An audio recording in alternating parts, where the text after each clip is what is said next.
where do you get pot? Where do you get marijuana? From friends or friends of friends, just people, normal citizens, a lot of people you wouldn't expect that do it as a side gig. Okay. Yeah, it's really available. Friends or friends of friends.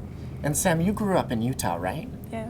Awesome. So do you know a lot of people who grew up in Utah that are pot users as well? Yeah. Recreationally? Yeah, a lot of my friends from my childhood friends are users as well. What percentage do you think would be marijuana users?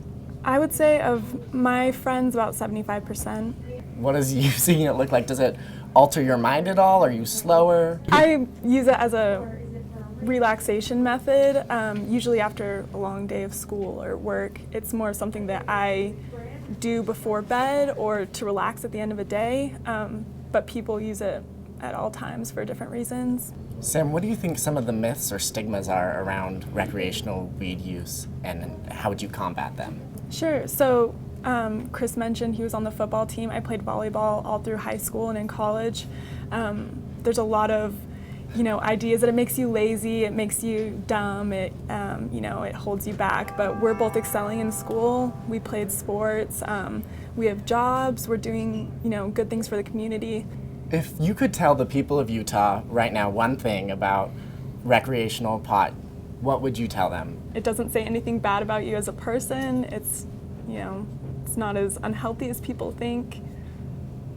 Mine would be that you don't have to do it, and for those of us who do choose to do it, that we still live successful lives and get things done on a daily basis.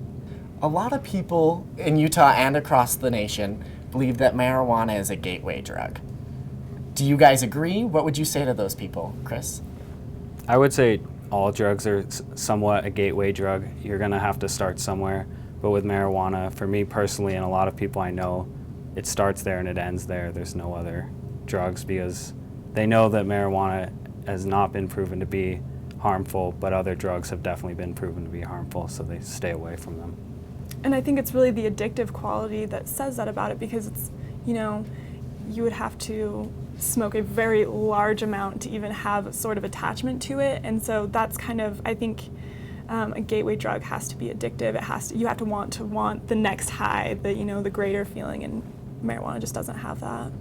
Well, thank you guys. You guys have just heard from two brilliant, awesome students here at the U about recreational pot use. Back to you, Jim, in the studio.